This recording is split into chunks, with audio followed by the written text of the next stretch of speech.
Hello everyone! Welcome back to the Natural Aquarium. In today's video, I'm going to walk you through how to set up a beautiful low-maintenance outdoor pond using a half barrel. Whether you want to create a peaceful garden feature, a wildlife-friendly water source, or just a fun weekend project, this guide will show you how to do it. Soil, sand, live aquatic plants, and all. Let's jump in. Since this is my first pond, I decided to go with a half barrel and 20-gallon plastic liner. And like all the other fatherfish tanks, I started with a great soil. It's a nice organic one without any perlite. Made sure it was an inch deep, and then we started to wet it down and make sure that there were no air bubbles inside, because I didn't feel like watching it fart for a while.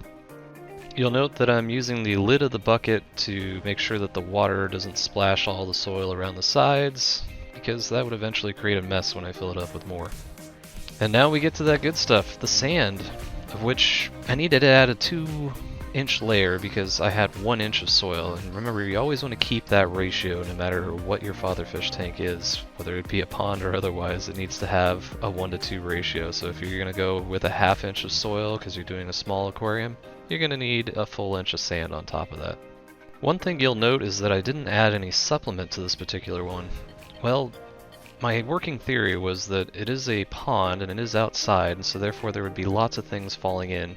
So I did want the plants to be able to eventually be taking things out of that water as opposed to taking them solely from the soil. As we go to fill up the water again, you'll note that I am using the lid once more because this time I do not want the water to blow through the sand layer and disturb the soil layer. I've elected to add a small gravel and rock area to help small creatures find shelter when fish are trying to eat them, hopefully being able to sustain their populations that the fish may feed on them for many months to come. The plants and leaves that I've decided to put in here are all locally collected, most of them from that drainage ditch that you may remember from my first video, though the floaters that are used are not locally collected, except unless you count my aquarium being pretty local. The main plant I'm using is bacopa, and bacopa I know can grow both in and out of the water, and so the idea is that I'm planting all of the bacopa around the edges because I know that eventually it will pop up over the water layer and then start to grow over the sides of our barrel. One of the other key rules that a lot of people miss when they are looking over the instructions for setting up a fatherfish method aquarium or pond or anything else is having enough plants.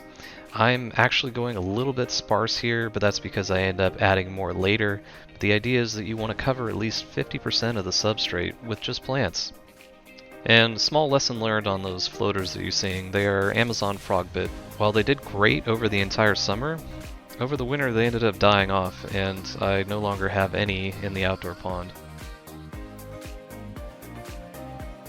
We jump ahead and I've added some hornwort in there, there's some guppy grass, and I'm just getting out the last little bits and making sure that we've got most of the plants that need to be in the substrate handled, and then it's back to filling up some more water.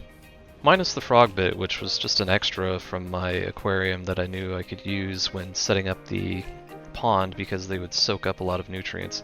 The rest of these plants were very carefully researched to make sure that they would be able to survive the colder temperatures that happen in winter.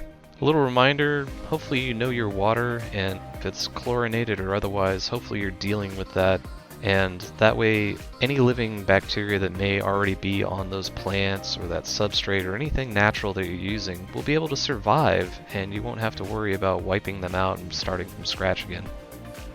One other fun thing that you should perhaps consider is making sure that your pond is actually where you want it to be before you start filling it up with all this water, because believe me, it gets very heavy very fast. And I actually threw my back out just a little bit, moving that pond about 1.5 feet to its final destination right next to this area.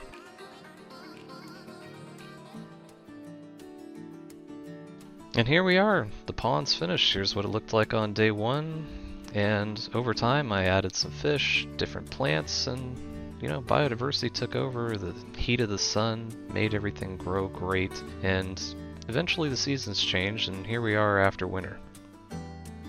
There's one useful device that I added for the summertime, because if you know anything about dissolved oxygen in water, it's that the hotter the water gets, the less oxygen there is. So I added a nice little solar powered pump that kept everything oxygenated throughout the summertime.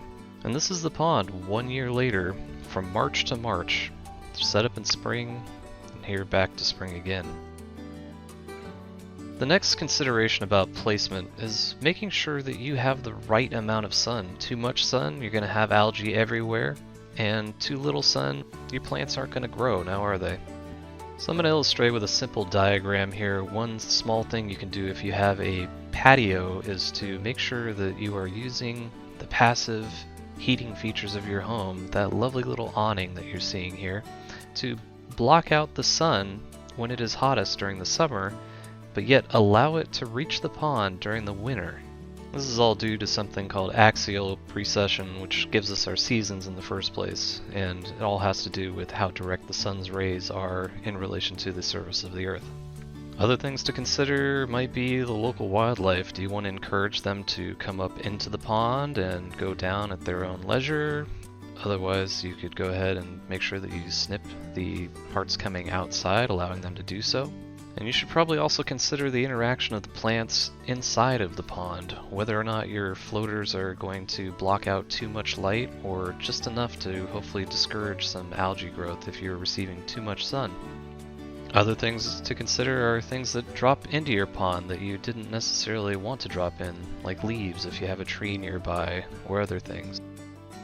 Some people like to have a net over the top to help discourage things like dragonflies from depositing their eggs or birds coming to fish in your pond. You may have noticed my little orange beauties just beneath the surface. Those are wonderful fish for being outdoors year-round in most climates, and they are known as Medaka. They are the Japanese rice fish, and they come in other colors than just orange. I just so happen to have quite the affinity for orange. And these fish will breed mainly in the warmer months. You probably won't see any action in the winter months unless of course you're heating your pond. They are extremely hardy, peaceful, and absolutely charming. As you can see, they tend to hang near the surface for the most part and are always curious as to what's going on, and they will certainly come about at the time of day that you normally feed them. These little guys will eat up mosquito larvae, ensuring that your pond doesn't turn into a breeding ground for those little monsters. And they come in a variety of beautiful colors, most of them mimicking koi or goldfish, from oranges to blacks to almost blues and whites. And they're relatively easy to breed in a planted pond because their little eggs will stick to the mother, and once fertilized they go and they stick them onto some floating plant.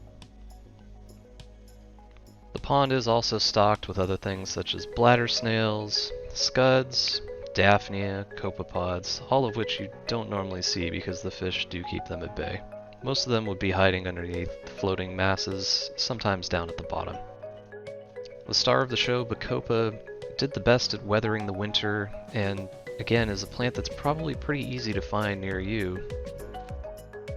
Another star of this pond is azolla.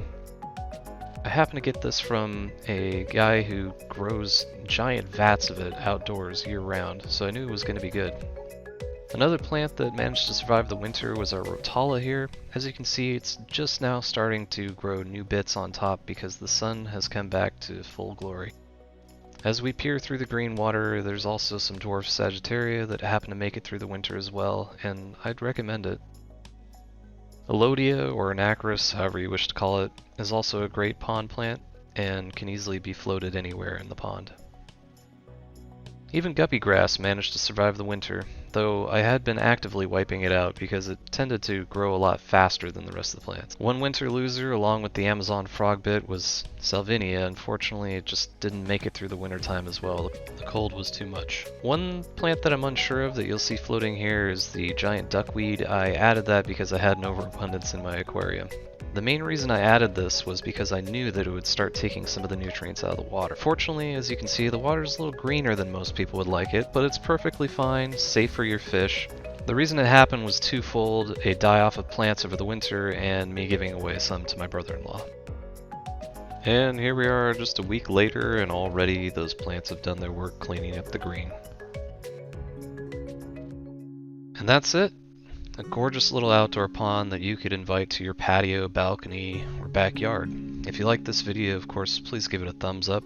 And do hit subscribe if you plan on watching more of The Natural Aquarium, releasing soon on our own channel.